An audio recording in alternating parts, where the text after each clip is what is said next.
Jaya Vishwabhata Paramahamsa.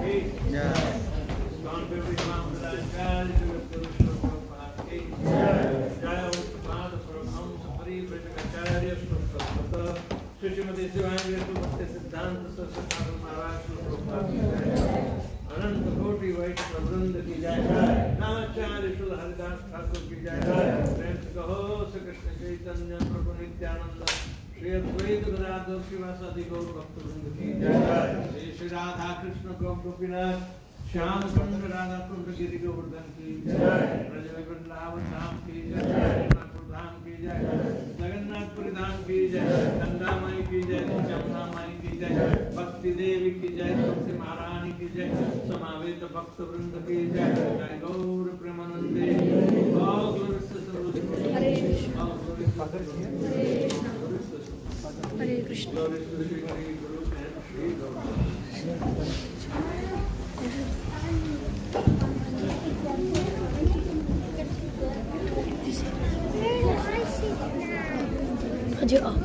I'm sitting here. Yes. This is what I want to for the camera. No, both. It holds camera also. Big camera. It holds big camera also.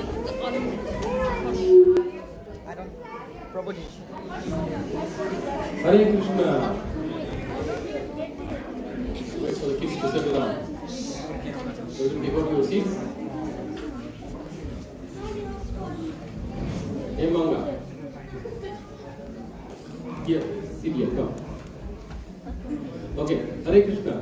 Welcome all of you to the seminar by ISKCON Vedavyasa. So, I'm not here to introduce Guru Maharaj because Maharaj is known to the whole congregation. But I just wanted to say that we are able to see or welcome Guru Maharaj after 3 years because of the COVID. The last visit in 2019.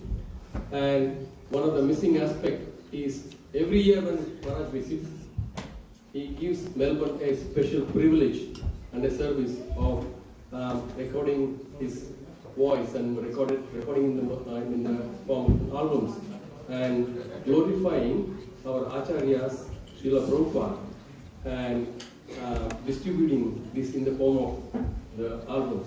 And we were so fortunate that this service has been done by all the Melbourne devotees, recorded in Melbourne and then produced in Melbourne, printed in Melbourne, and mostly stored in Melbourne also, because we love this recordings. So it's all Mellow series. Those who have known, starting from Mayapur Mellows and Bhajan Mellows, Vaishnava Mellows, and Mahamantra Mellows, etc. So tomorrow is another recording.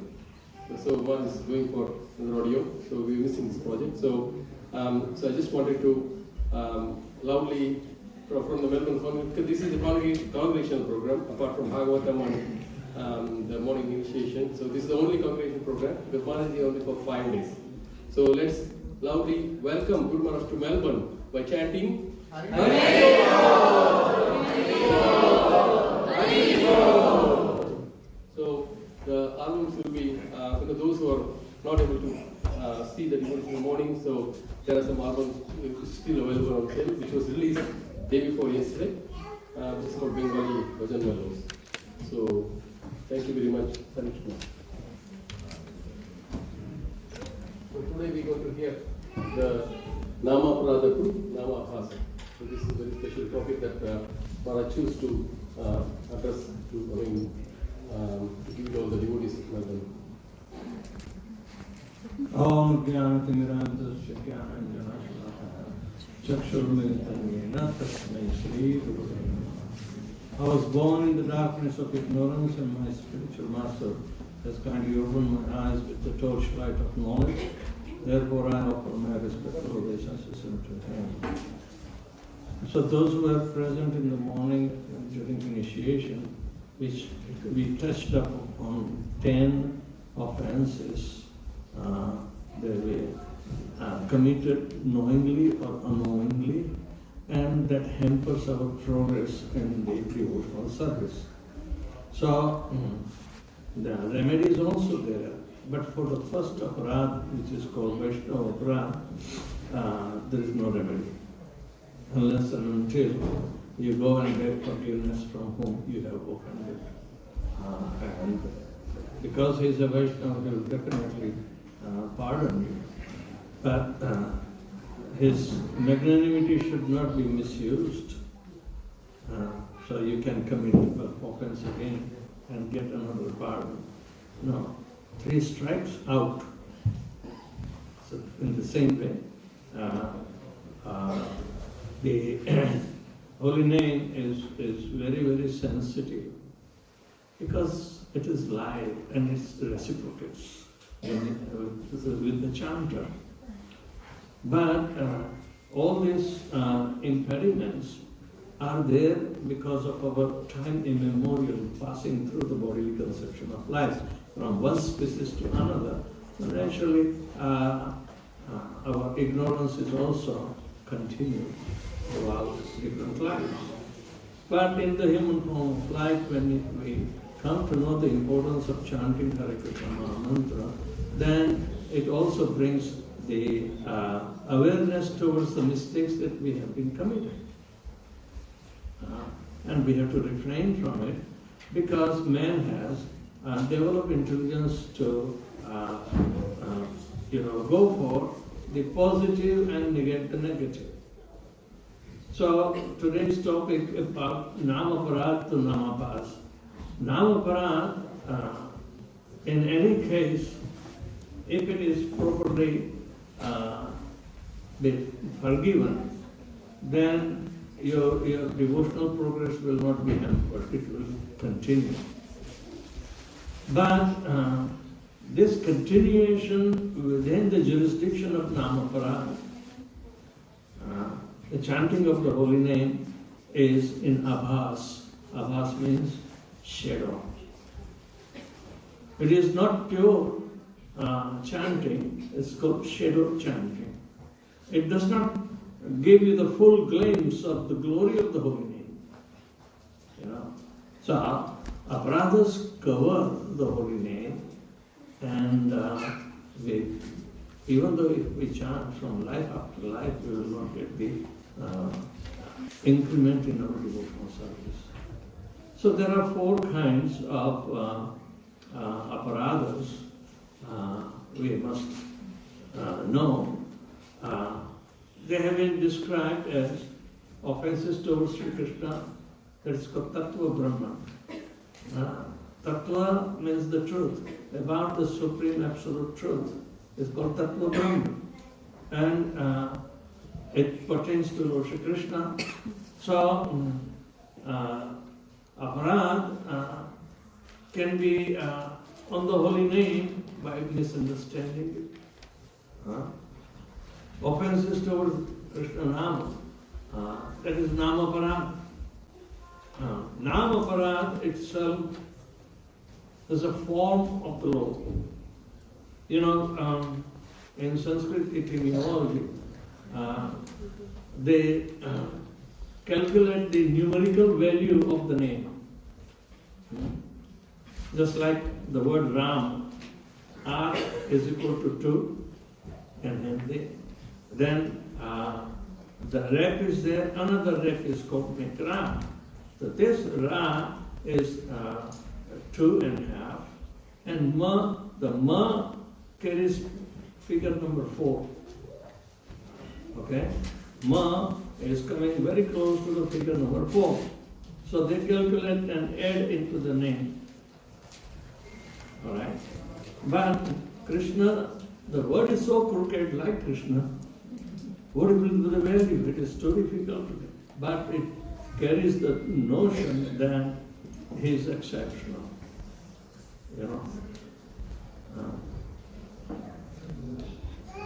There are how many half words in Krishna?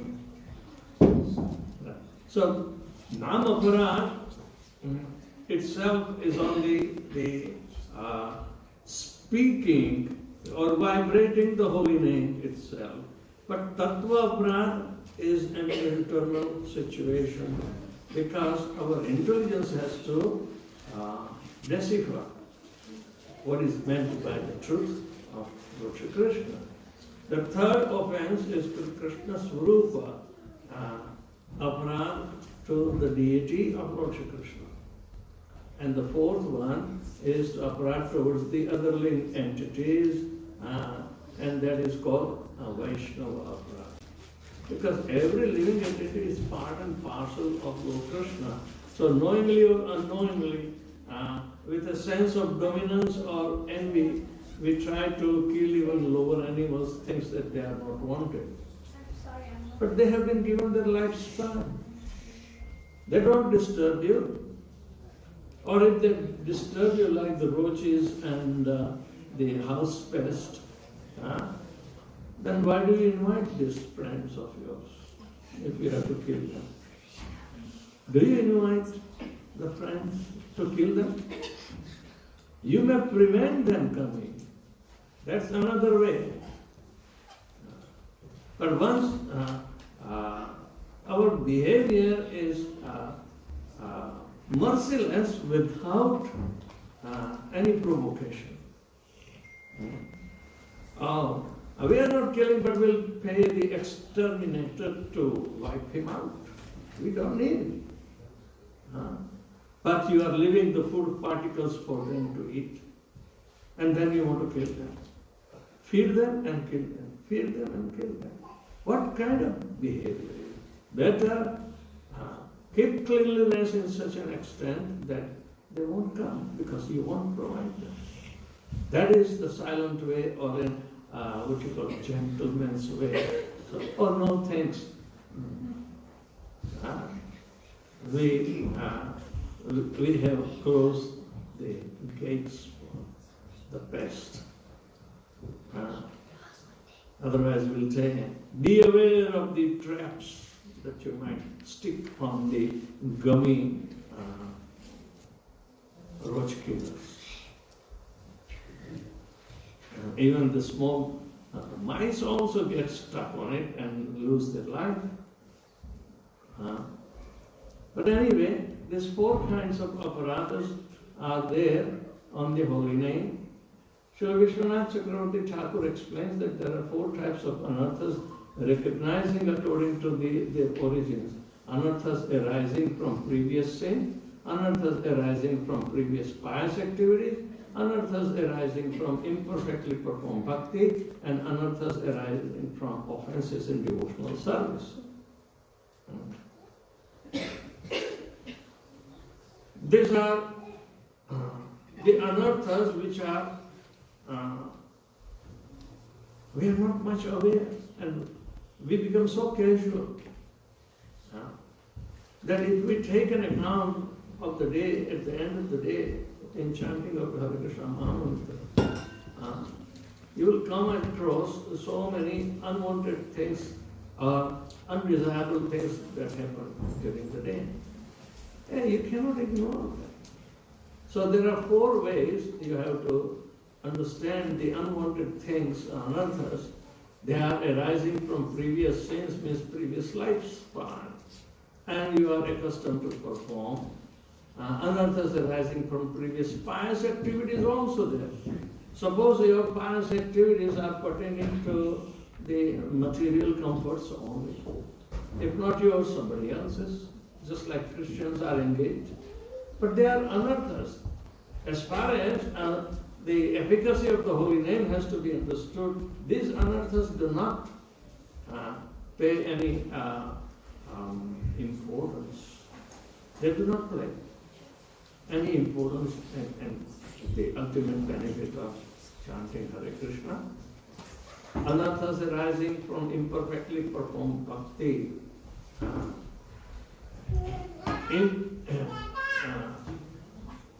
Imperfectly performed means Shruti Smruti Puranadi Pancharatra ki vidhi vina aikanti ki Hare Bhakti utpatayat kalpate. Such bhakti without the reference of the scriptures, if you do through your mind and somebody did and you want to imitate, but actually it is a disturbance in the society of those who are trying to become honest in their endeavor in performing bhakti. Cut short this verse. Like that. Then anarthas arising from offenses in devotional service. While performing devotional service, somehow or other we come across certain imperfections that we do not care to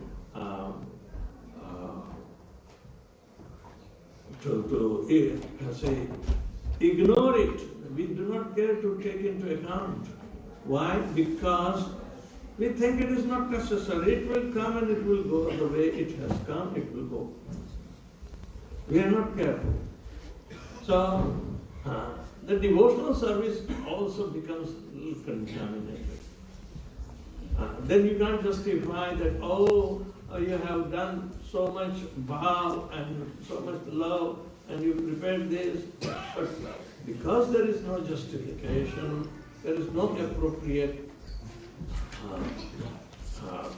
attitude towards performance of the devotional service, then who will have to pay? Only we have to pay. So scrutinizingly, minutely, if you say that devotional service is little difficult to perform, we were thinking that, it's the easiest method. But no, chanting of Hare Krishna may be apparently easy, but who can chant in the purest way? That is the aim. So, never underestimate the efficacy of the holy name. If it is pure devotional service and pure Nama, then the devotee will get tremendous upliftment in the transcendental nature. Rather, he will struggle for long life and would not be able to make a tangible progress, even though initiated. So we have to understand in that the nature of this aparadhas and anarthas. Anarthas means unwanted things, all right? And aparadhas are the gross manifestation of misdemeanor. Anarthas arising from previous pious activities to be understood that they are attachment to sattva guna because enjoyment and mukti. When somebody is performing pious activity in the mode of goodness, there is a sense of result coming which will be happiness and increment in the knowledge. That is not the true nature of bhakti. Even if it's coming as a concomitant factor, we are not attached to such knowledge and happiness. Otherwise, we will be stand still there. Stand still means we are thinking that we are advancing by the age, but not by realization. Because we have accepted the perks of being in mode of goodness. You know the perks? P-E-R-K-S? They are called allurement. Suppose if you are a yogi, Ashtanga Yoga, the Ashtasiddhis are the perks. And if yogi is entangled in the perks, he will forget the aim of yoga. To go back, come back to God. So chanting has to be understood in grilling detail for advancement in our spiritual life. Anarthas arising from the improper performance of bhakti. Anarthas, they are a little more subtle, and Srila Vishwanath Chakravarti Thakur says that just as along with the main plant, many weeds also grow. Similarly, by the cultivation of bhakti, there appears acquisition of material wealth and other facilities, worship and respect by others, and comfortable position of life. So the subtle attachment to profit, adoration and distinction is the problem makers in advancing in spiritual life. Even though you may have served ISKCON for about 40 years, but then your seniority has to come. You have some kind of, because of seniority, you have to have been on honor in the society of the devotees, as well as you have some privilege. You'll be sitting in the first row in the assembly, like that. Or you might have a good cushion to sit for a while, because you are advanced devotee.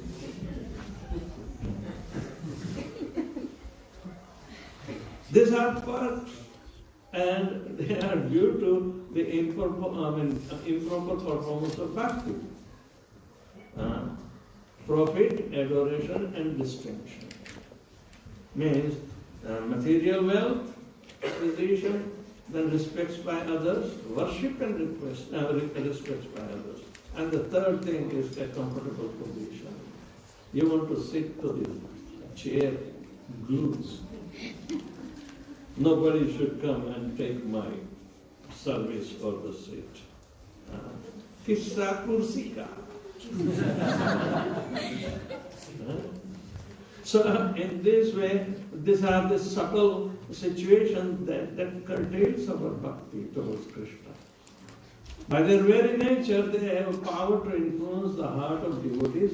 They grow in size and cover up the main plant indeed for cultivation of bhakti. Bhakti is a plant, it has to be cultivated, and all these weeds are also growing simultaneously. Better pluck out all the weeds. So Tulsi plant or the plant of bhakti will become very healthy. Right? One should not carefully, one should note that carefully that these do not include Seva-Aparadhas. It is the Nama-Aparadhas. Okay?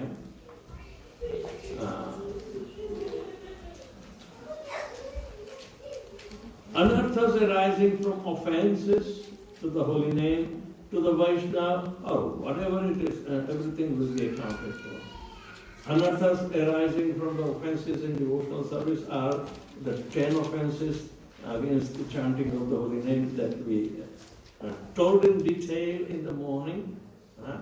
The 10 offenses to the holy name are listed as follows in Padma Puran, as quoted by Sri Chaitanya Charitamrita in Adilila 8 chapter 24 verse purport. Satam nindam namna paramam aparadam vitunete yatakhyatin yatam kantham su sahate tad vigarha. To blaspheme the saintly person who are preaching the glories of the Hare Krishna mantra is the worst offense at the lotus feet of the holy name. Nama-Prabhu, who is identical with Krishna, will never tolerate such blasphemous activity, even from one who passes as a great devotee. Whether one is a high devotee, low devotee, nobody is going to be spared of this aparadha.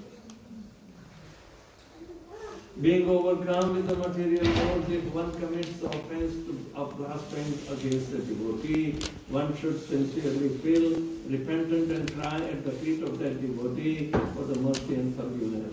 The devotee who is by nature very merciful will forgive the offender, just like Amrish Maharaj forgave Durvasa Muni.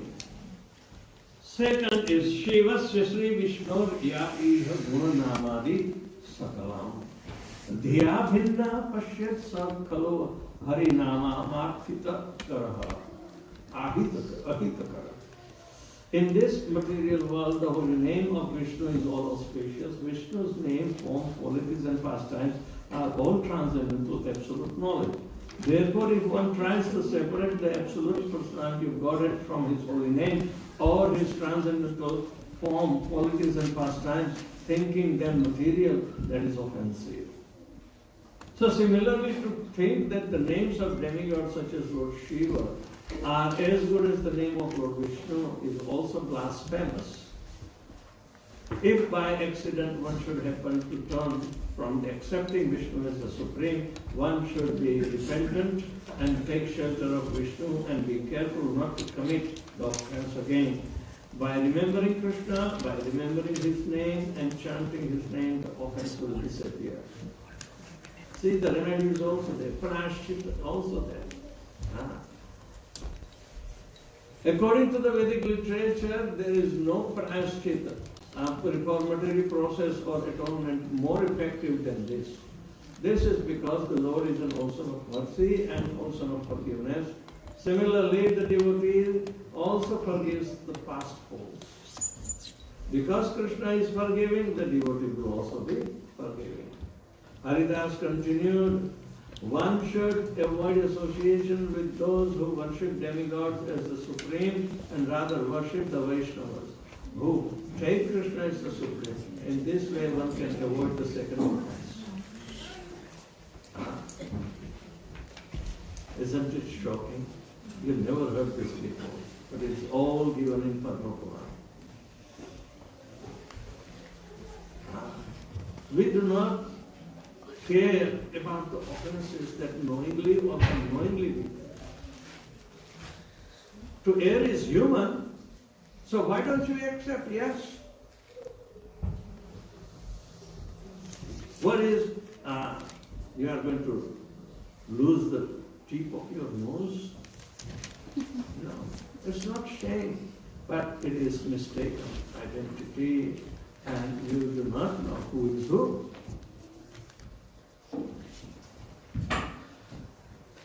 So therefore, unknowingly also, because by tradition everybody speaks, oh, all are equal.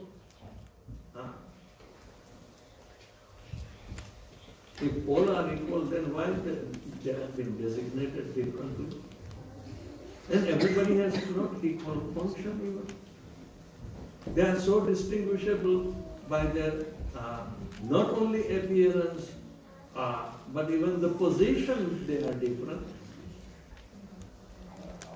Devadidev, Mahadev, and everybody is not called Mahadev.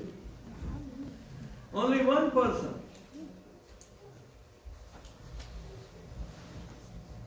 But he is Devata.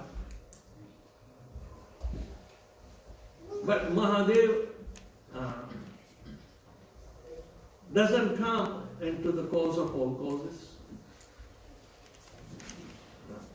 He has been created.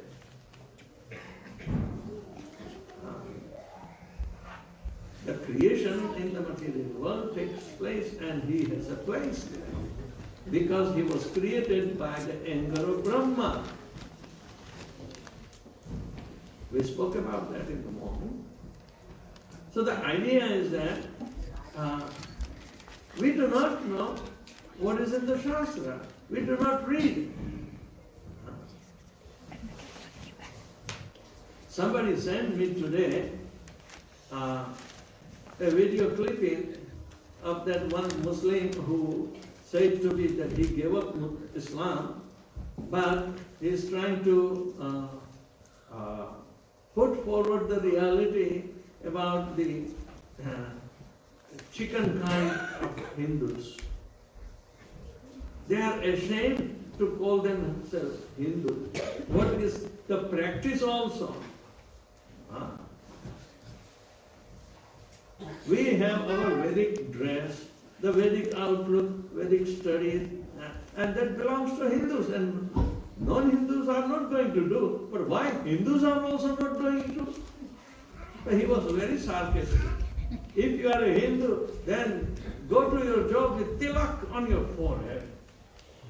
Whether you are a Mayavadi or Vaishnava, who cares? But put the tilak.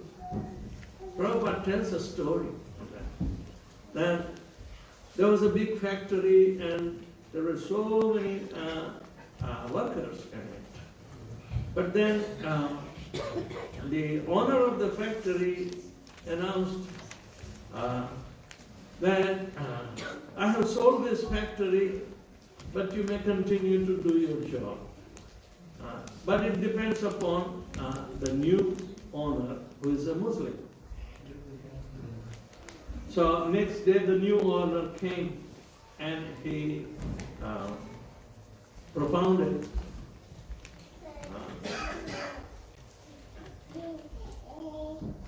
if the Hindus ever come in their religious attire, I'll chop his ears. Okay? And he will no longer be the member of this particular manufacturing company. He will have to go and find somewhere else.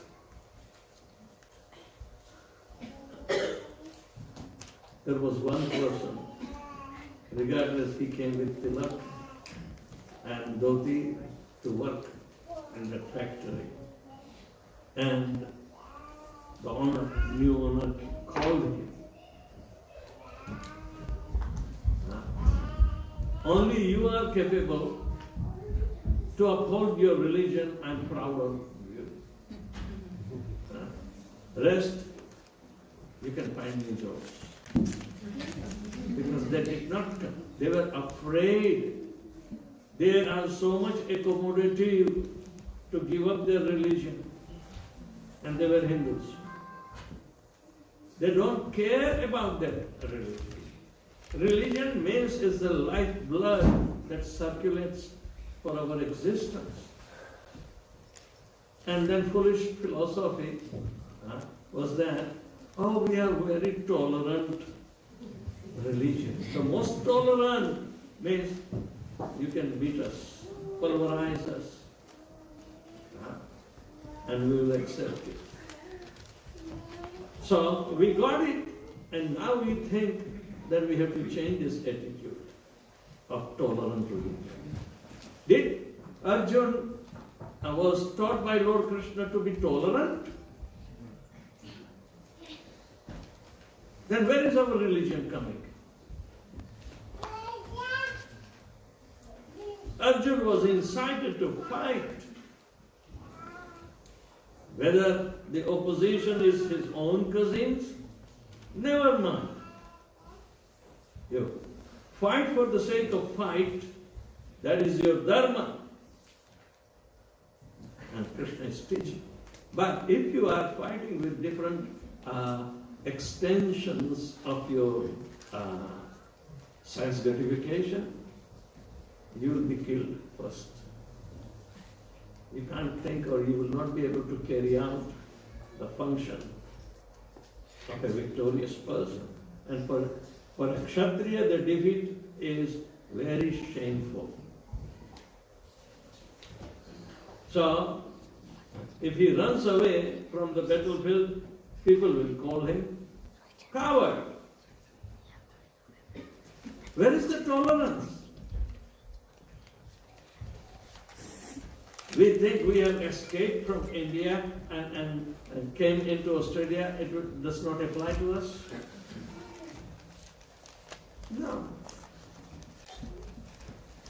We are getting our roots back. So we need to have proper discrimination in order to execute the norms of being a society of a religious person. And even Muslims. This person was once upon a time Muslim, he calls himself. And he says that I gave up Islam. But I did not give up the respect for Quran. I gave up Islam. But I'm not disrespecting the tenets of the religion.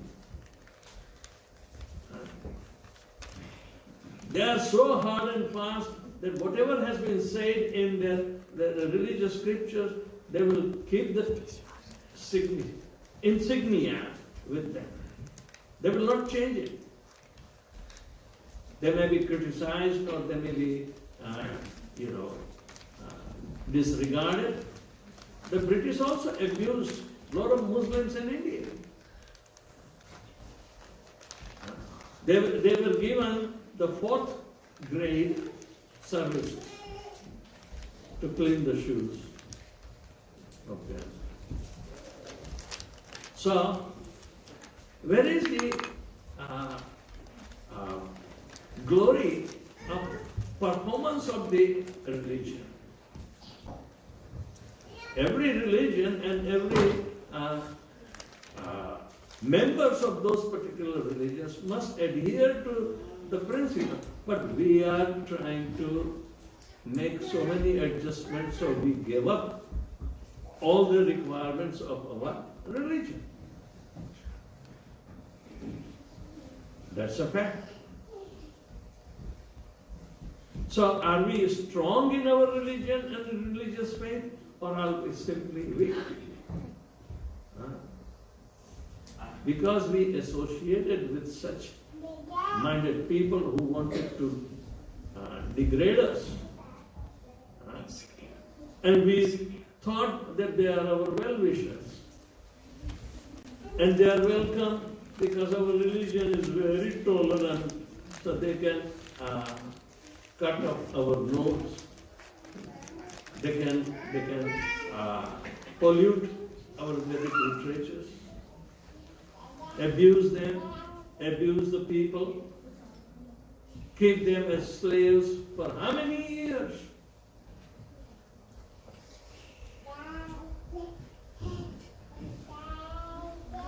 Anyway, we should avoid association with those who worship demigods also as supreme, and rather worship the Vaishnavas. That is the best. Who take Krishna conscious? Krishna is the supreme.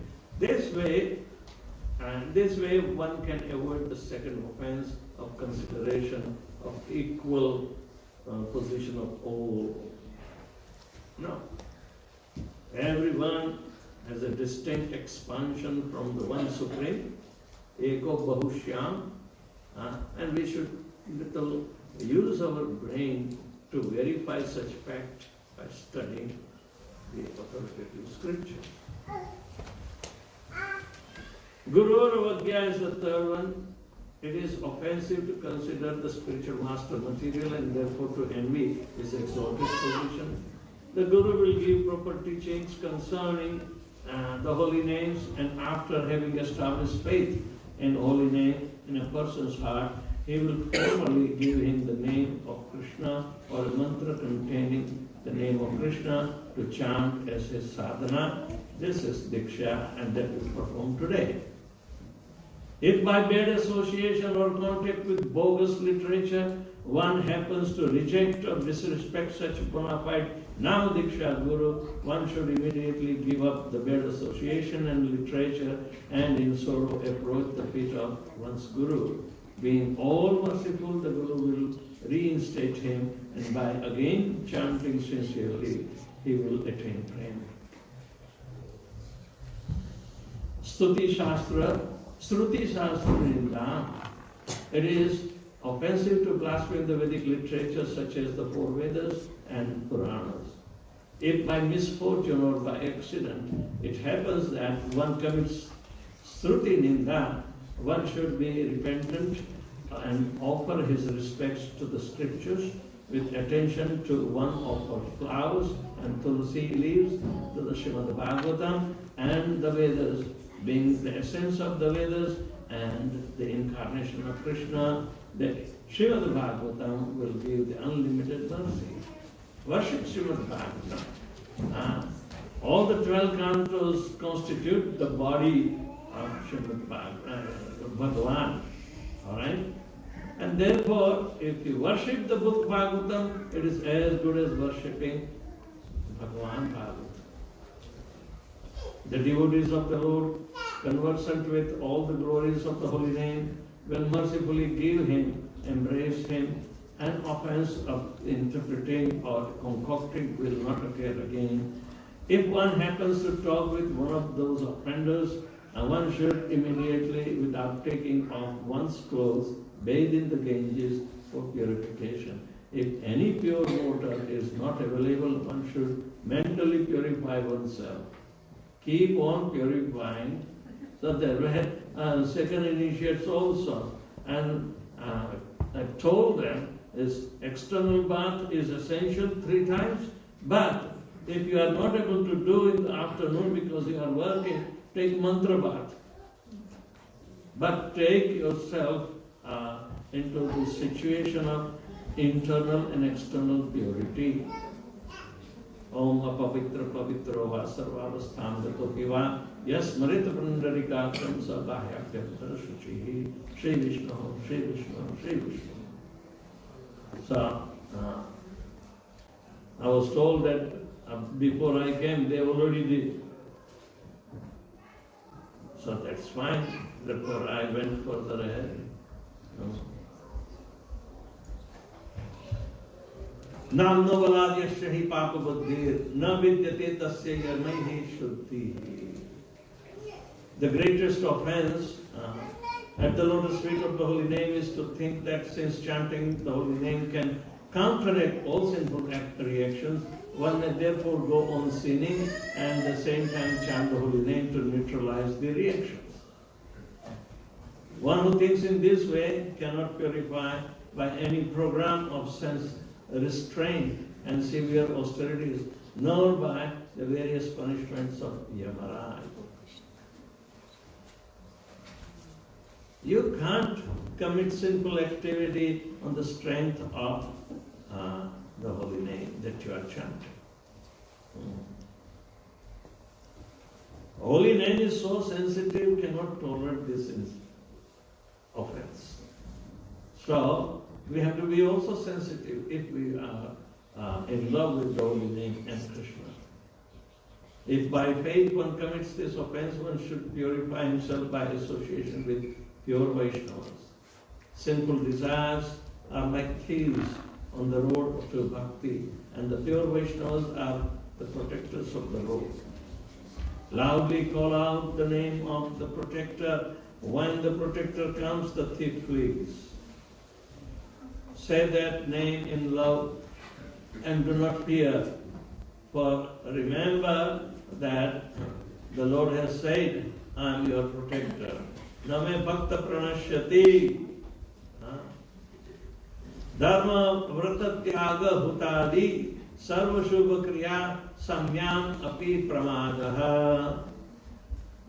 The 8th offense is that to consider the chanting of holy name equal to the performance of ordinary religious ceremonies or fire sacrifices, karmakanda, the observance of austere vows or practice of renunciation, all of which are materialistic auspicious activities.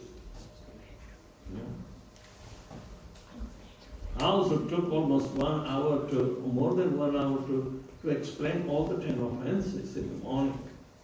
But here it has been put in an understandable way.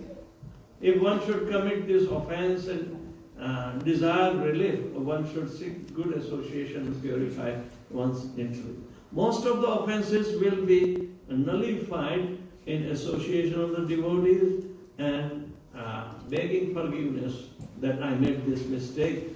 Please bestow your kindness, so I do not want to lose your association. I can only progress in your association, like that. If one is avoiding the association, be aware. He is taking chances, he is kidding himself. Right? If an outcast is surrendered to the pure name for one's own purification, one should smear the foot dust on one's body and should eat his food remnants and drink the foot water. Outcast is Chandal. Chandal, if he chants the holy name, is glorified more than a Brahman who does not chant.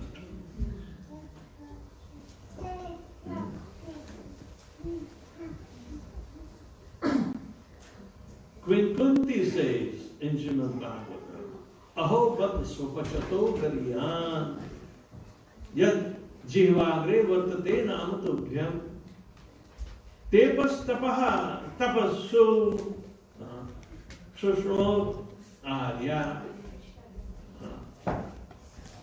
She says, even a Chanda, the dog eater, is glorious if on his tongue the holy name of Lord Krishna, Hare Krishna, Hare Krishna, Krishna Krishna, Hare Hare, Hare Rama, Hare Rama, Rama Rama, Hare Hare, is,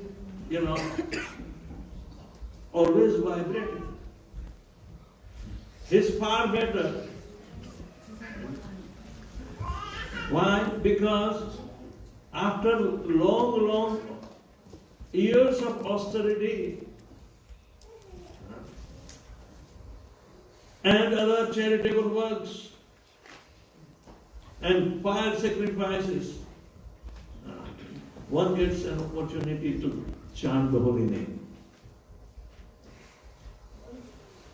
Holy name was not available that easily in Satya Yuga, Treta or Dwapar. Not easily available. Because the methodology of our coming out from the clutches of Maya is in Satya Yuga by austerity, in Treta Yuga by Yajnavidhi, and in Dwapar it is Paricharya of the Supreme Lord in the temple, and Kalauta the Hari Kirtan. So Hari Kirtan is directly available to the misfortunate souls, and yet it was difficult for Satya Yuga to chant Hare Krishna directly without any preparations for the life. It is not, so holy name is not available easily in Satya Yuga. It was not available in Treta Yuga.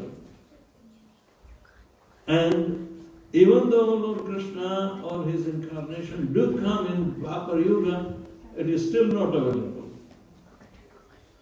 You have to, pull out all your possessions and offer to him.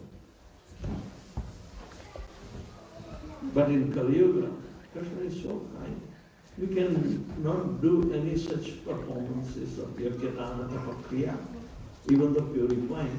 But how much can we do now? So, we are told that here is the holy name. It doesn't cost you. Why? Because our intellect has been completely stunted in Kali Yuga. Even though it is easily available, we do not care to chant properly. So, even though if we receive the holy name through proper initiation, but if we are not serious to cultivate this service to the holy name by which the Lord is being worshipped, through the holy name. If you worship the holy name, Nama-Prabhu, it is as good as worshipping the Supreme Personality of Godhead. And whoever is glorifying, whether the Shastras, Shruti, Smriti, or even a devotee is glorifying the holy name, then we must take it. But yet we are so unfortunate. Mandasu mandamatayo mandabhagya. We invite our own miseries because we are unlucky. We have to be pitied because we are most pitiable.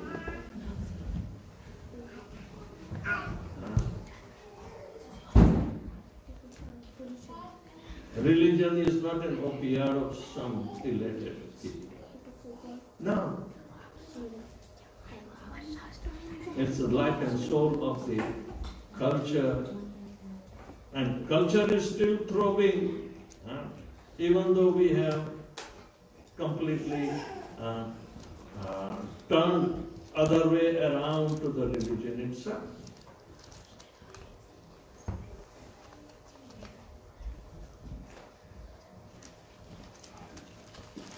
So,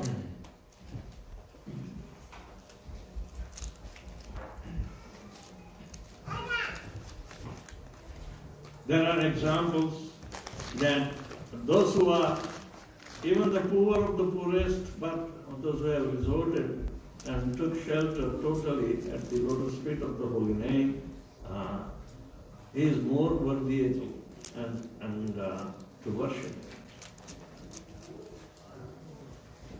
Ashradhane vimukhe api ashranavati yas chopadeshaha Shiva Nama-Aparadha.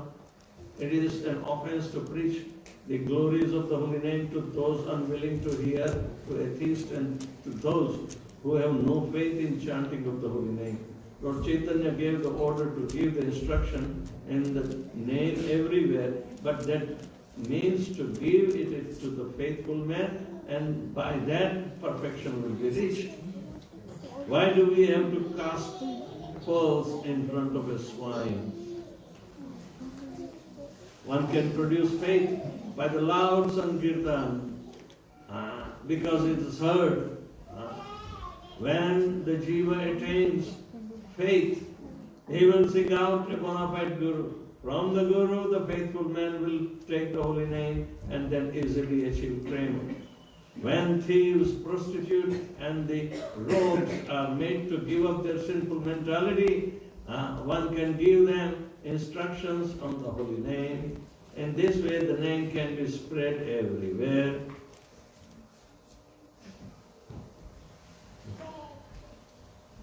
However, one can see that there are some people who, taking up the name and reaching the level of Shuddha Bhakti, have completely given up material attachment and humbly worship Krishna's lotus feet and sing his name. One should seek out this type of person, take his association and serve him with the desire to give up material attachment. So, one who is practicing, he will teach you how to practice the same subject. Gradually one will become fixed in the name, and I and mind will go away as one transcends attachment to Maya.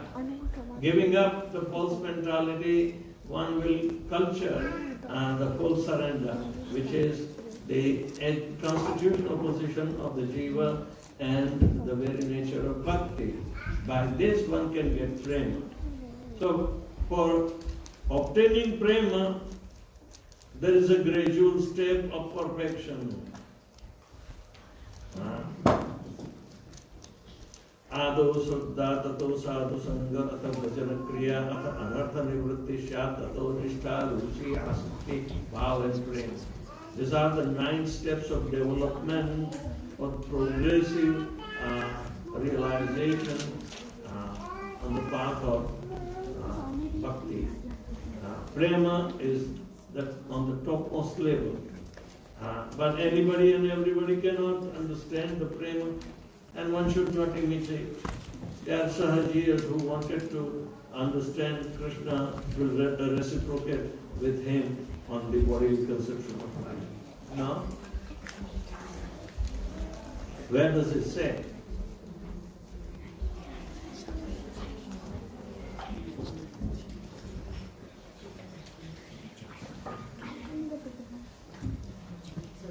Api pramadaha.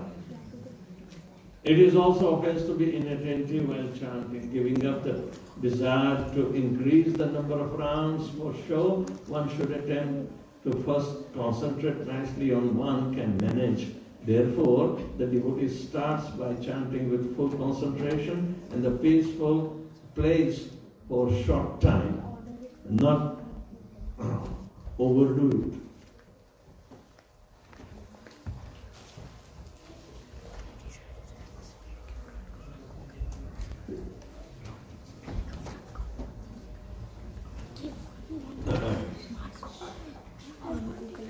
He will always be praying to the Lord that he will chant clear, attentive rounds with the mind fixed on Krishna. For one's own, one cannot accomplish anything. Krishna's grace is necessary to cross the ocean of material existence. Being anxious in the heart, one should beg for mercy, and because Krishna is merciful, he will help. Whoever does not try for that mercy is very unfortunate, because mercy is available just like the cloud burst. But if you want to escape getting wet, thinking, oh, it will discomfort me, so a similar thing can become unfortunate. Therefore, whoever is desirous of obtaining bhakti will take the name, being attentive to avoid each of the 10 offenses, and his heart fervently begging at the feet of the holy name to give mercy, to destroy offenses. Most of the offenses are nullified by the holy name itself. But we should cultivate the attitude and gratitude also by acknowledging our mistake and never to repeat in front of our God brothers, the senior devotees. If we are ready to do that, then offenses will be nullified. Except the first offense, there is no way, except you have to nullify by begging forgiveness of the person who you have offended. One can never be released from the offenses against the name by prayaschitta or pious activity, but only by, again, taking shelter of the name continuously, chanting day and night, feeling repentant, the offenses will go and the fruit of the name will come. One will get Shuddhanam, then Bhavanam, and then Premanam.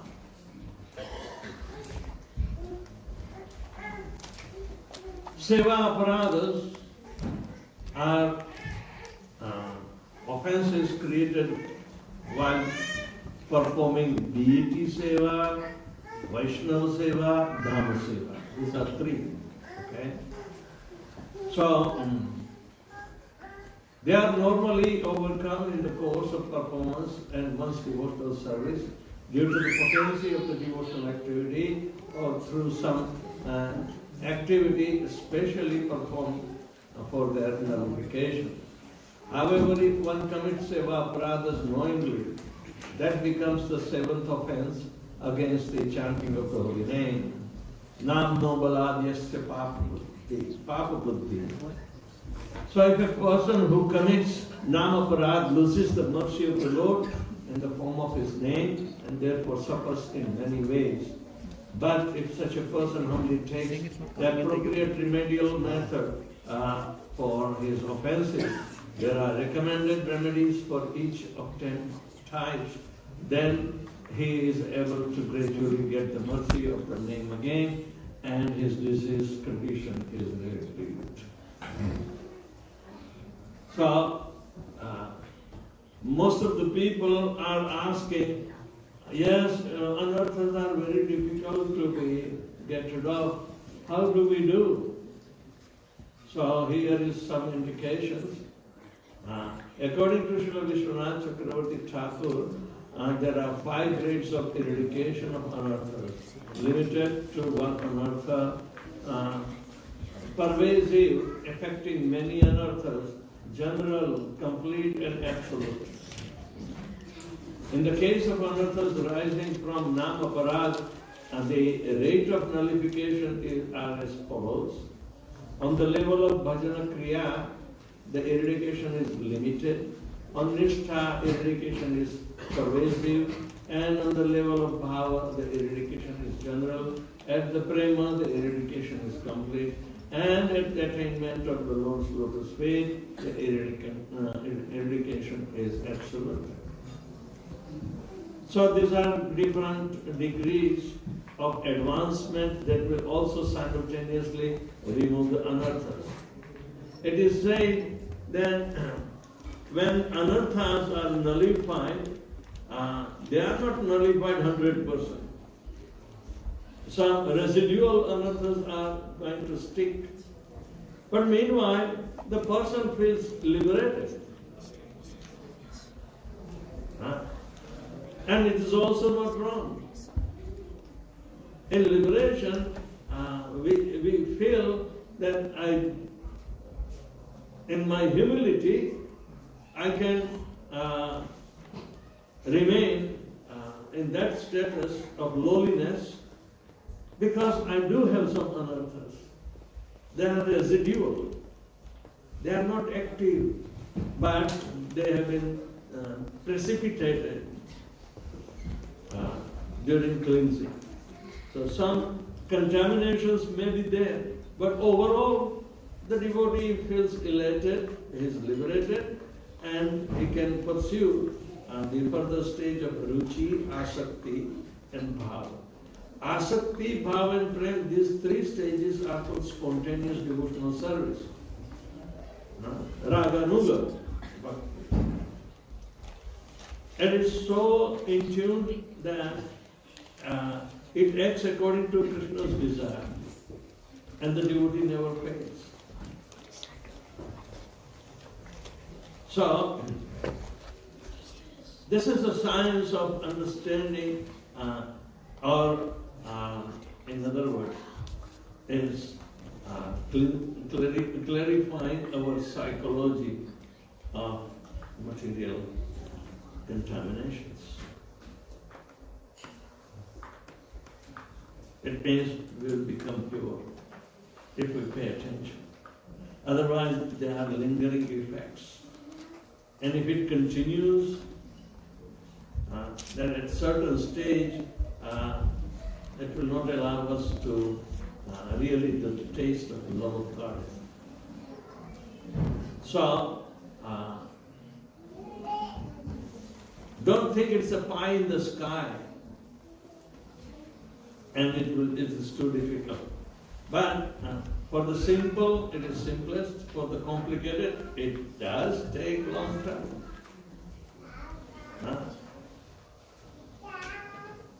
Our nature is so complicated, obsessed by dependency.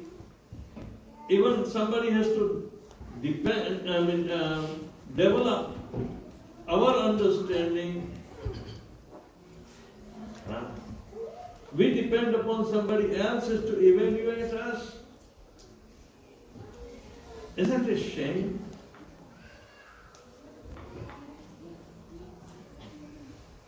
Whiter the skin, authority is also increased. We think that they are our well-wishers. But we became full, number one.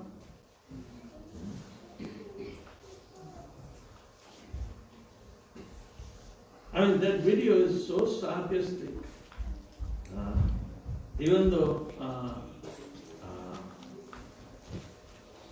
it is spoken by a Muslim, or ex-Muslim he calls himself, Mr.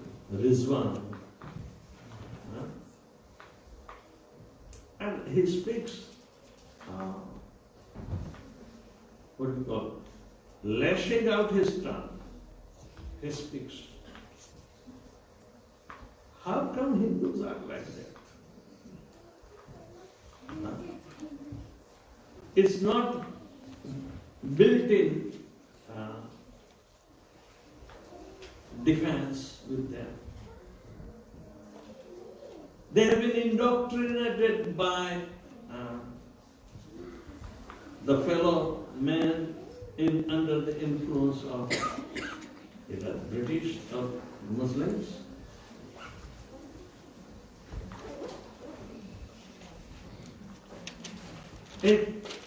All the time the Hindu says our religion is more tolerant, then it becomes a laughable stock. Because you can't tolerate up to the extent of repeated insults. Your blood will be boiling. Right? What do you understand when Nupur Sharma spoke what was in Quran.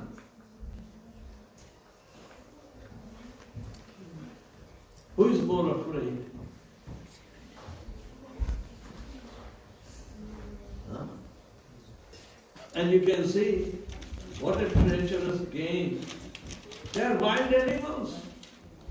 Only civilized are the human beings. And India, and they also become so ignorant and overpressed by foreigners.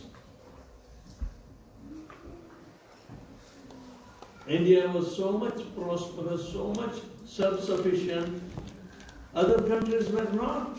And therefore they came to plunder.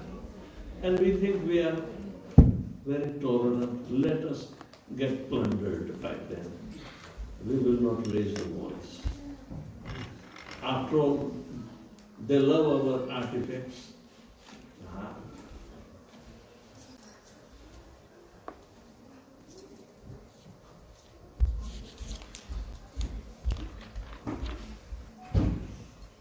Here is another one. Anarthas arising from previous sins or piety are eradicated as follows. On the level of bhajana kriya, it is general. At nishtha, it is complete. And at asakti, is absolute. Means the residual anarthas can be even at nishtha during liberation. But when you develop ruchi, the taste, then residual anarthas will start disappearing. And at the asakti level, it will be completely cleared up. So real liberation of the jiva is when he is attached to Lord Krishna with all attachments. Asakti. But right now we have developed by our own foolishness asakti on a temporary material body or bodily expansions which are more temporary than. So this asakti for Krishna will become. You like Hare Krishna movement, right? You like chanting, right? It is sweet, right? But can you enjoy? No. Here we are talking of purity, offenseless enjoyment. Right now we are eating sweet rice with sand right from the beach. It's mixed up. The taste is sweet, but you can't enjoy. Real enjoyment comes when there is no contamination. Can you understand it? So aparadhas are like the sand particles. Even though you are attracted, and Hare Krishna chanting is sweet, Hare Krishna prasadam is sweet, everything is sweet. Adaram, maduram, sabhi maduram. But then, you don't enjoy.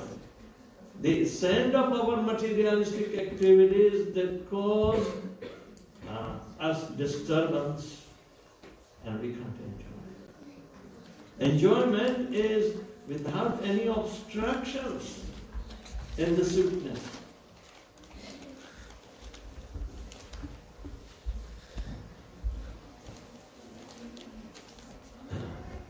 How can you eradicate the anarthas arising from improperly performed devotional service? With performance of bhajan kriya, eradication is limited. With the appearance of nishtha, it is complete. And with the appearance of ruchi, it is absolute. The same factor, the anarthas can be eradicated and felt, clarified, and completely purified.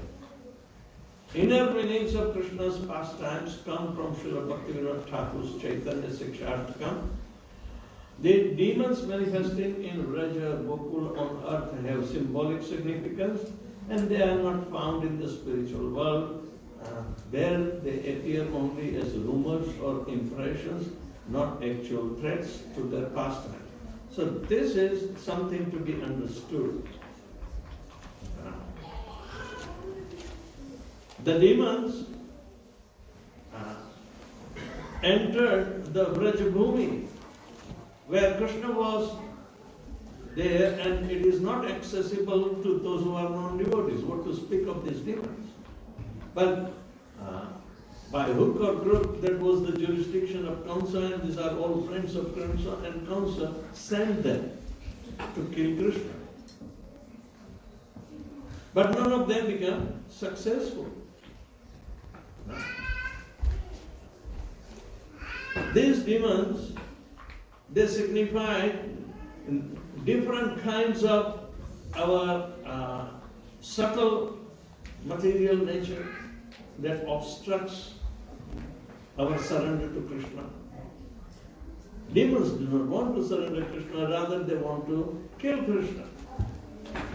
So all these demons have some kind of significance of our subtle nature, and then enter in the heart to attack on Krishna. So unless and until we commit to chant purely without offense, then the demons can be easily contained. They can be killed. But in spiritual world, demons cannot enter in Goloka Vrindavan, which is ever existing there. Demons cannot enter, and we do not see those pastimes in Goloka Vrindavan. It's only in Bhauma Vrindavan we see the pastimes. There are called manifested pastimes, and others are called unmanifested pastimes. Pragat Leela and Apragat Leela. So in Goloka Vrindavan, these leelas are aprakat because the demoniac nature is never to be existing in that spiritual realm. So, yet there was a play, and as if the demons are there and people talk in rumors. So factually rumors cannot be believed, cannot be reality. Because it's called rumor. So, the description in spiritual life where such demons, they do not have any entry, yet the talks about are there. The talks are there.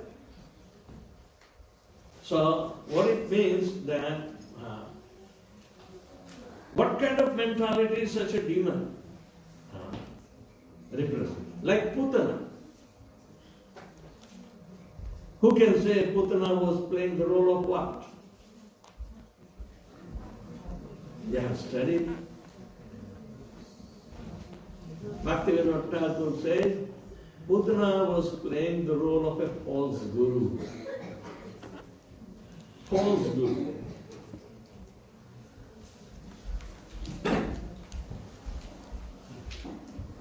She came in a very deceptive form.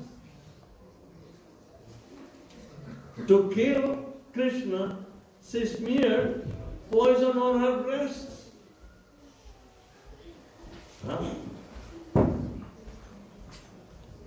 Mother is the first guru, and mother nurtures the child.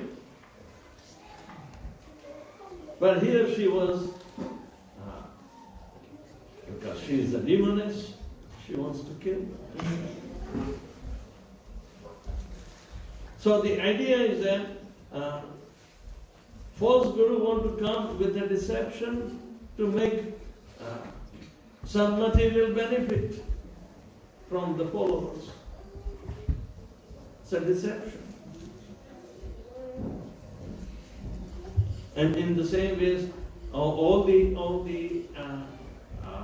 demons came in different shapes whether in the form of an egret or form of Agasur or Dhenukasur or Bakasur, Sab-Asur.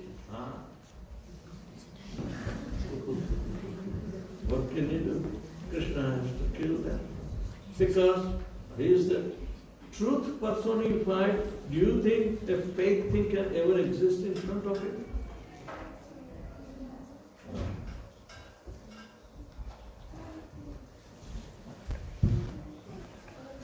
So there are deeper understanding to understand these anarthas and causing trouble in our sadhana.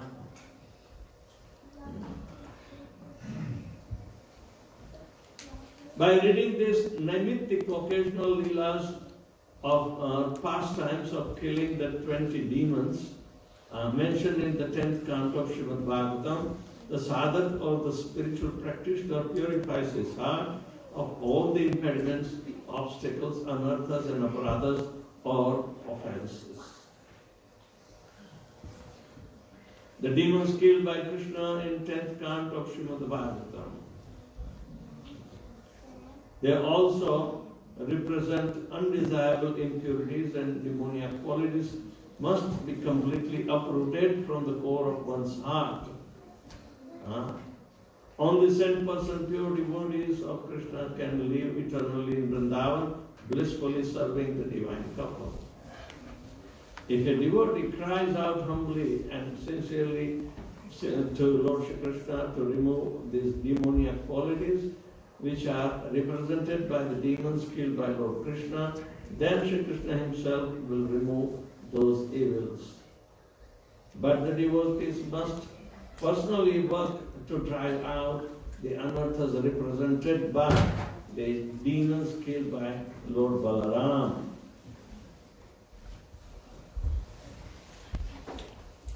So here is the list of the demons we never hear about. Who are they?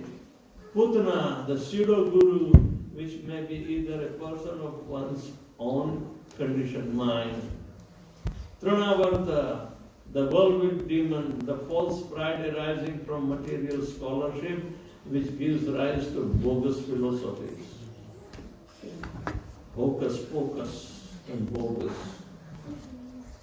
Shaktasur, the cart demon, the tendency to carry the cartload of bad habits accumulated in this life and previous lives.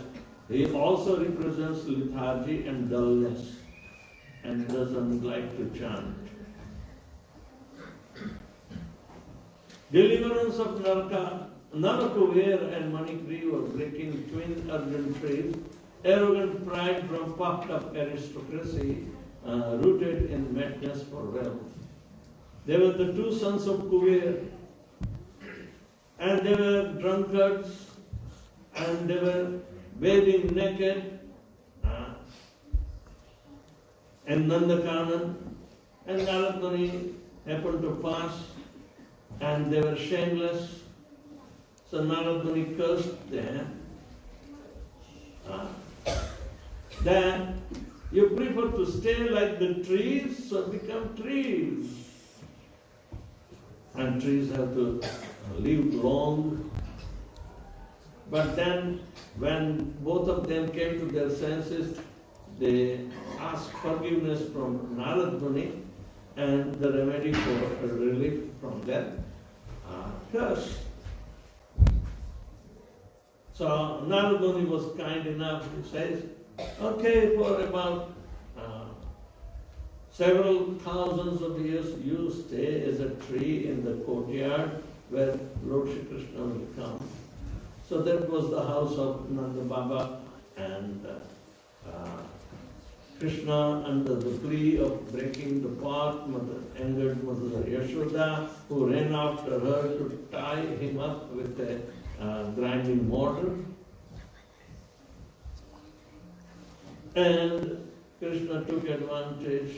In the absence of Mother Yashoda, he crawled with a heavy mortar and fixed up between these two Arjuna trees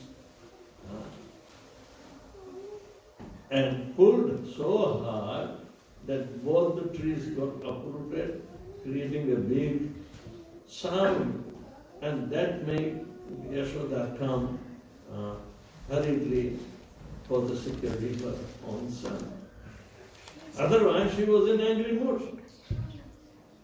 And Krishna was more in angry mood.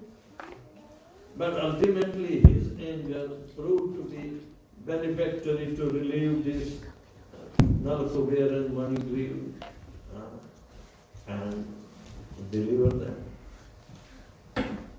So, Krishna is not an ordinary powerful or this or that. No. He is Swarat. He engages himself in uncommon activities and he is not compelled to do that.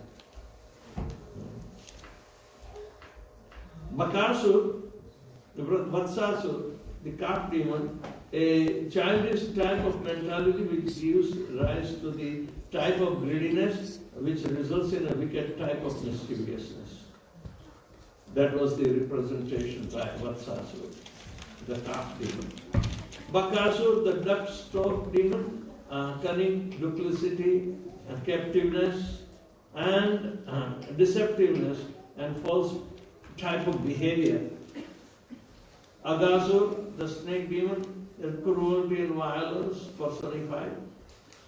Brahma Vihona Leela, where Lord Brahma steals the cowherd boys and cows, the mundane activities and speculative scholasticism. Brahma wanted to estimate, the power by cheating process, and he was cheated instead. So, these are all different stories in Balya Leela which are so wonderful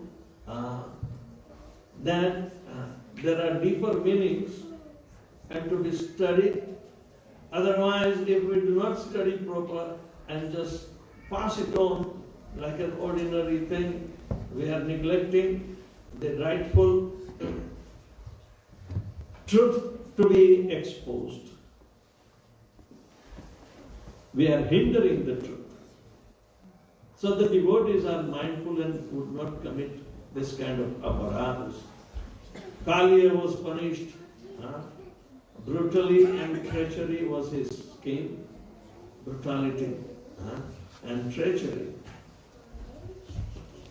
Then the fire, forest fire, where Nanda Baba was also entrapped. Extinguishing the fire, first forest fire, the internal communal discord amongst the Vaishnavas can be also nullified because of swallowing the fire. Krishna swallows such fire. So, to mitigate the differences within the devotees, one has to simply go in front of Krishna and flip the coin.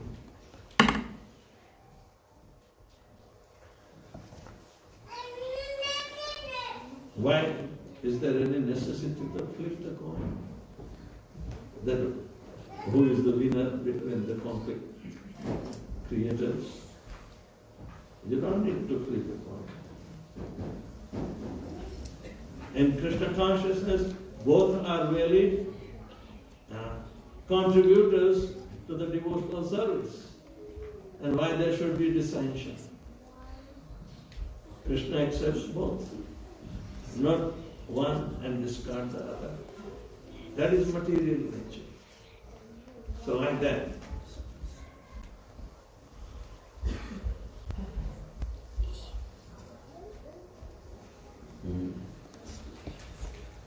Pralambasura, killing Pralamba demon, lusty inclinations, desires for personal gain or honor. Second forest fire, disruption of religious principles and interference with religious people by atheism.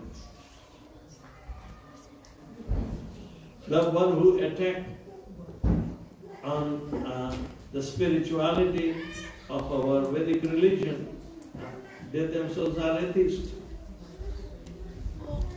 So what authority they have on the religion? Correcting the Brahmanas performing sacrifice, the carelessness towards Krishna due to pride because of one's position in Varnashram.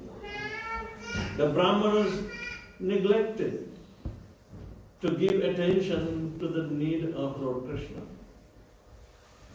But their wives were very fortunate and they were hurriedly going to see Krishna's beautiful face with whatever they have made as an offering. And Krishna preferred this direct service other than the indirect service of their husbands, the Brahmanas who were performing sacrifices.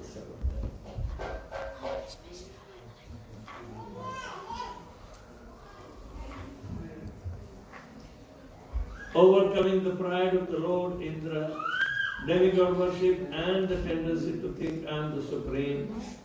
Nanda Maharaj, stolen by Varuna, thinking that spiritual life can be enchanted, enhanced by intoxication. Varuna. Nanda Maharaj is delivered from the snake and rescuing the truth of eternal consciousness which has been swallowed by the impersonalists. Actually, impersonalism is so vastly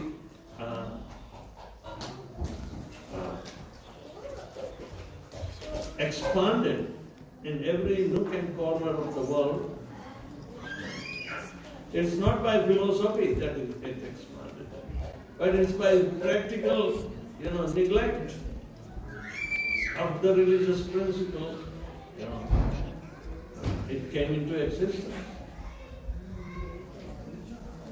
But it cannot replace the acts of devotional service.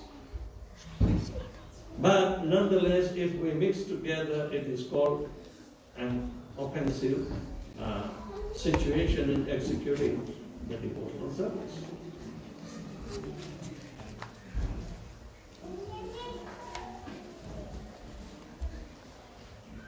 Sankachura, killing of Kaushal demon, and retiring the jewels stolen by him.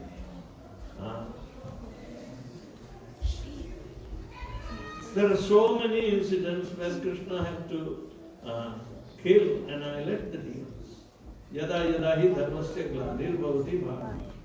Abhyutthana madharmasya tadatmanam suryamya. In all these incidents, Krishna upheld the ultimate religious principles by which devotees can execute their loving services to Krishna. That is the dharma.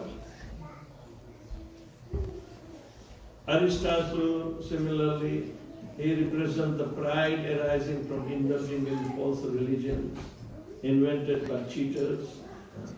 Kehoe, the horse demon, he was feeling that I am great devotee and spiritual master.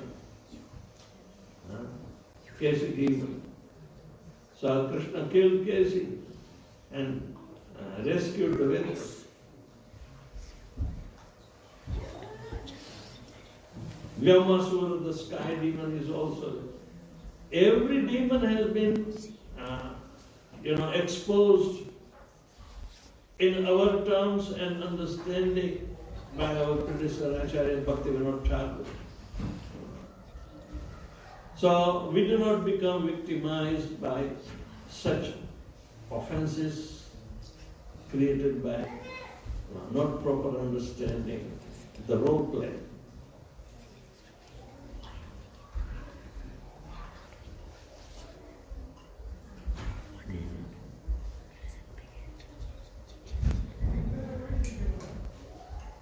I have a few more slides to go. So we see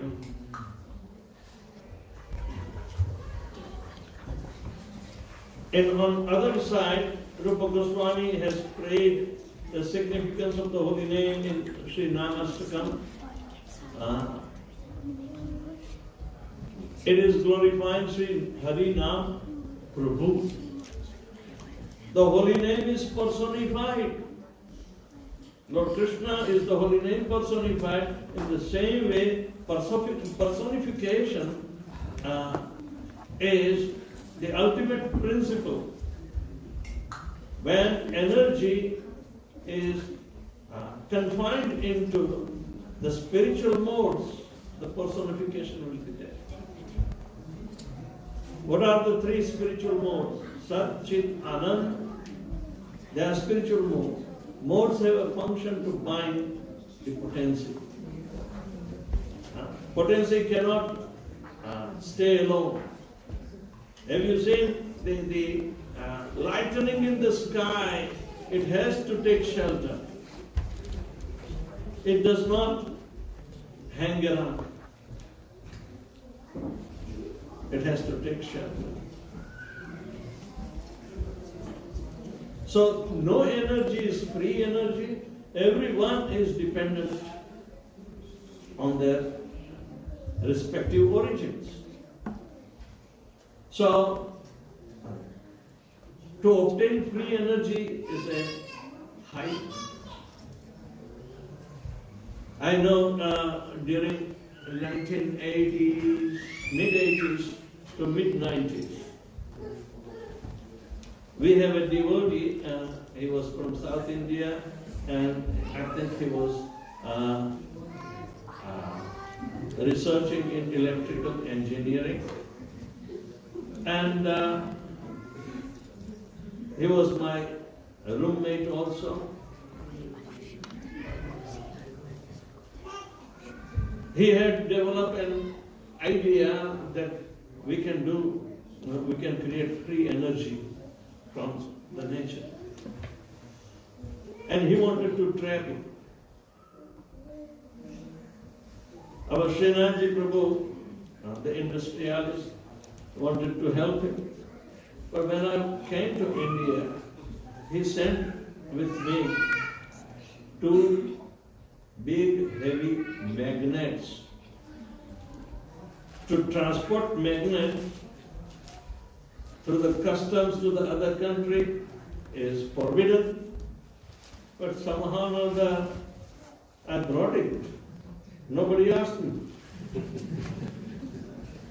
And I gave to the requisite people. All right.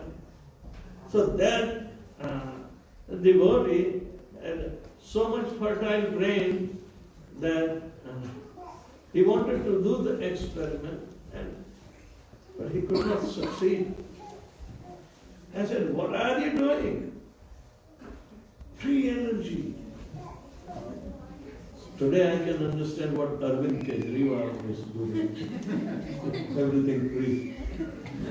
It's a cheater, number one. So, the point is that there is nothing free. You have to take it out from the resources and then to convert something. Do you think it is free? No. And that magnets are so much costly. I know each one was costing more than $5,000 at that time. And in India it is not available. So I smuggled for him. And really they were very heavy. I had to carry in my handbag. I broke the handle of the handbag. It costed me.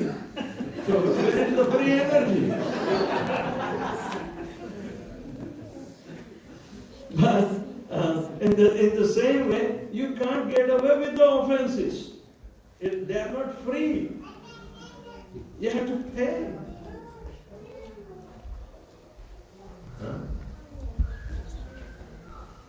So Harinama Prabhu, the holy name is personified. The Vedas personified to come as Gopas and Gopis in order to interact with Lord Krishna. That was their desire. Veda personified. Personification is not a whimsical idea. Our personification of the body is from the energy of the material nature bound by its qualities of moral goodness, passion and faithfulness. Energy when bound up by the modes, the manifestation of personality is there. Alright? Manifestation of personality is not a make-believe thing. So similarly, if physical nature is manifested through the bondage of the material energy with material modes, then why not spiritual energy is personified with spiritual modes? It's common sense. But we think it is fantasy. To think it is hellish. To think like that, it is hellish in bhakti. Just like we said about when the third offense was discussed in the morning, Arche Vishnu Shiladi Gurushu Narmati Vaishnava Jati Buddhinarki. To think that our worshipable deity is nothing but stone is a hellish mentality. Similarly, Guru Sundarmati. A good guru is an ordinary human being. So every ordinary human being must be good. There should be the equation. But it's not like that. Hare Baba, they don't spare even Krishna when he comes in the human life. They think he is one of them. Avajananti mama mudha manushim tanumasritam param bhavam ajananta mama bhutaneshwar. They do not know the manifestation of the personality is because the transcendental energy is bound up with the transcendental modes. Satchidananda modes are binding up Ladini Shakti and she manifests as Radharani. That is personification.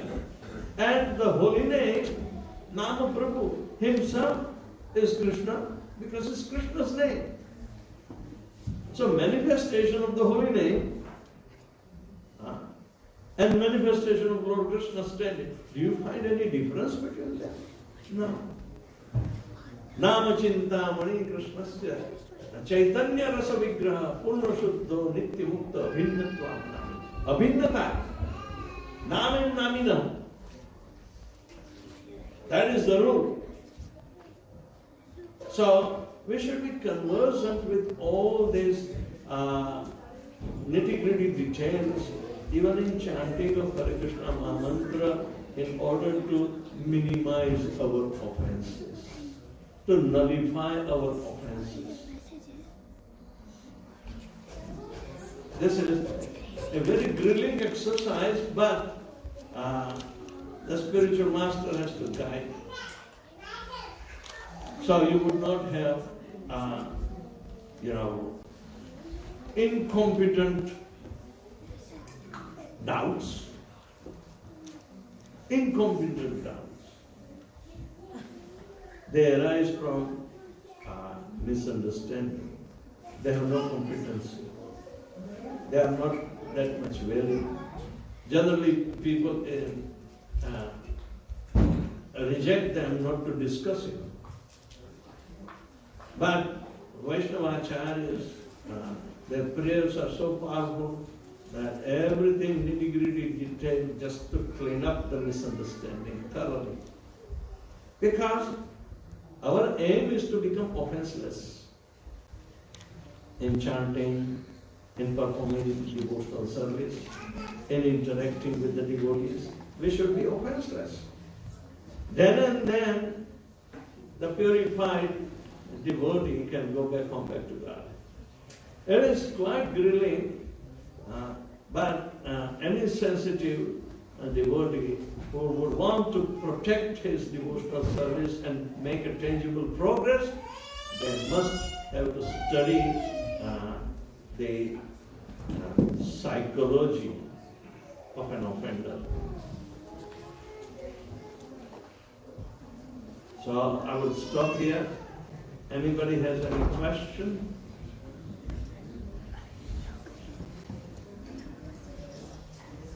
It was a heavy duty. Yes. Wait for the mic to come to you.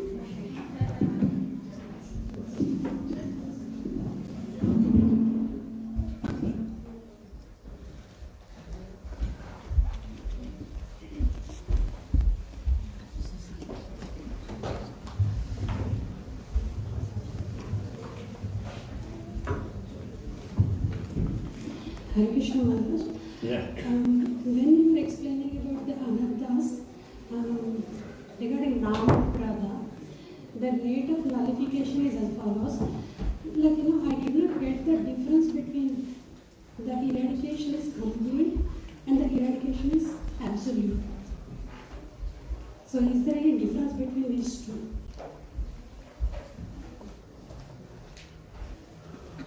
Can you repeat? Like, you I said, have lost hearing about 70%. Pardon me. it is regarding the nullification of anarthas. Anarthas. Yeah, nullification rate is like, at the stage of ruchi it is complete, and at the stage of prema it is absolute. I did not get the difference between complete and absolute. It seems both the same to me. Can you explain, please? Get somebody that is not clear.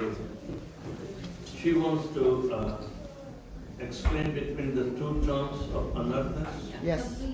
arising from Complete and absolute were different, Sujan. Konam? Complete and absolute. Complete and absolute. Complete means intellectually you can maneuver and there won't be any doubt. But still, because these anarthas are subtle and they may arise from, other subtle situations, then they have to be eradicated too. Just like when you are liberated, you should be free from anarthas. That is, when you reach to the nishtha stage, it is after anartha. So unless and until you have eradicated anarthas, how could you get nishtha? Right? But it is said the residual anarthas are still hanging. Residual. And they can be eradicated when you develop ruchi and asakti, and they will disappear. So, that was qualifying, a complete removal was qualifying you to get liberation. But the love can be only achieved through absolute removal in asakti and bhava. So you got the difference between them. Okay. Did you understand? Anybody? We are talking in terms? No. Anarthas mean unwanted things in our life that we have accumulated from time immemorial. Attachments, inclination of, even though we take promise that I will not do this, I will not do that, but yet unknowingly, subtly, even in the dream or unknowingly we commit. So where is that inclination? How that has to be wiped out thoroughly. Bilva Mangal Thakur was such a great devotee that he could not give up the lusty desires after a woman. even though Chintamani, the prostitute, rebuked him, and he got shock of his life, because that lady said to him, if you would have loved Lord Krishna just like you are so intensely loving that you took risk of yourself, to swim in a flooded river and used to buoy yourself by clinging to a corpse of your own wife.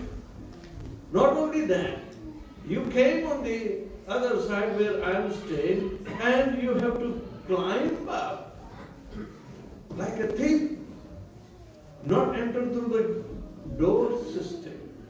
Neither you knocked, but you were so anxious to see me.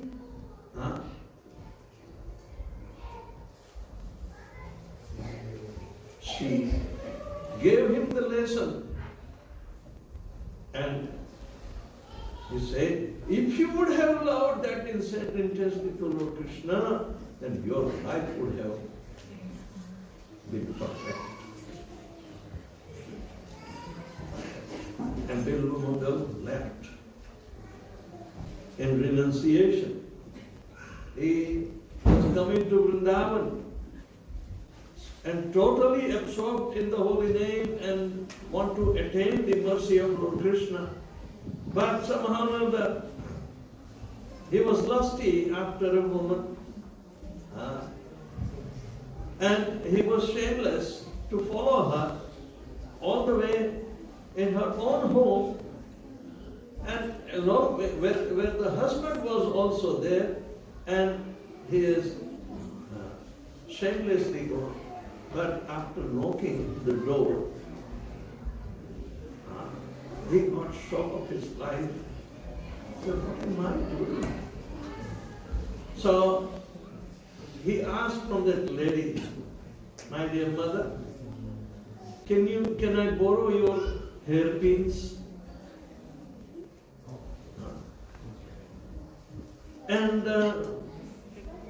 they were so casual, yeah. But he used to poke his own eyes. Became deliberately blinded because the sense was so much aggravating him. Better don't help us. So, Bilvamangal Thakur became a great devotee. He wrote Krishna Karunamrita, and first prayer, he is adoring his spiritual master, the prostitute, Chintamani. So you can understand the anarthas are creating havoc in the life of devotees, and they actually prevent them to make a tangible progress. So if they are not aware, or if they are not knowing how to remove them, then what is the use? It can be only done in association of the devotees, and those who are advancing, they must have gone through similar, anarthas, and how they overcome becomes our inspiration. That knowledge you can find only in association with the devotees and nowhere else. So the important point is that anarthopashamam, anarthas upashamam, yadartham for the purpose to become pure devotee. So, Naishamatim tavat urukramangri sprashyati na anarthopashamam yadartham mahiyasam yadi padaj rajobhishekam nishkinchananam na vrinitaja. Nishkinchan means the devotees who are possessionless, but they are mahiyasam. by their activity of glorifying the Supreme Lord. And unless they desire to offer their lotus feet so you can smear the dust from their feet on your head, Father Rajobhishek. But you must have inclination of remembering Lord Shri Krishna without any anarthas. So anarthopashamam. Upashamam means it should subside for the purpose of acquiring the mercy of the Lord. You should take the mercy through the lotus feet, that is the dust from the lotus feet of Nishkinchana Nam, those who are purified devotees, sadhus. Then and then we will establish our consciousness into Krishna consciousness thoroughly inside out.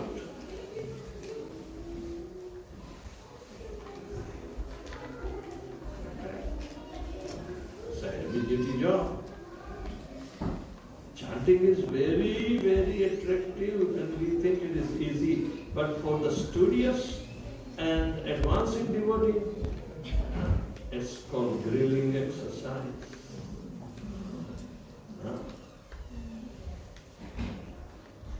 They say the wheels of time grinds finer, but the wheels of Krishna consciousness can grind even the finer grains of the time. Because it's eternal. But it doesn't mean anything goes in it. Krishna is spec-pure personality of Godhead, independent, all-pervading, and to enter in his realm is not an ordinary thing. I say, "Man changa to kadrut mein ganga na aave." This is a bluff.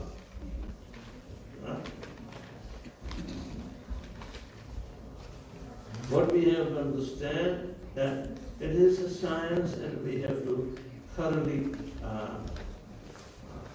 pass through all the stages. A wrong foot, they say, shurasya dhara.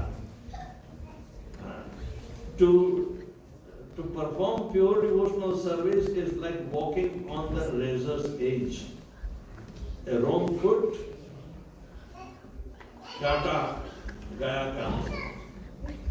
So we have to be very careful. Those who take bhakti is so cheap. You haven't experienced it. And the heavy price that we have to pay for the love of Krishna is nothing but tears.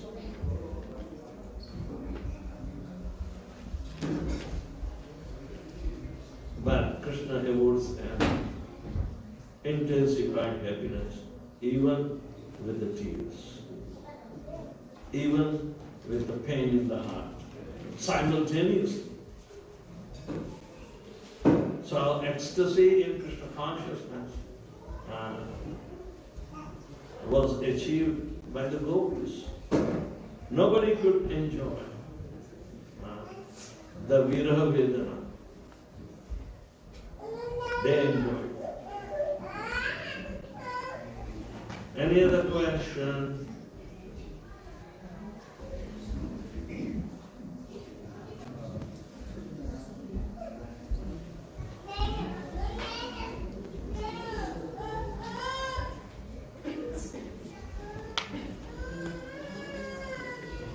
That's it.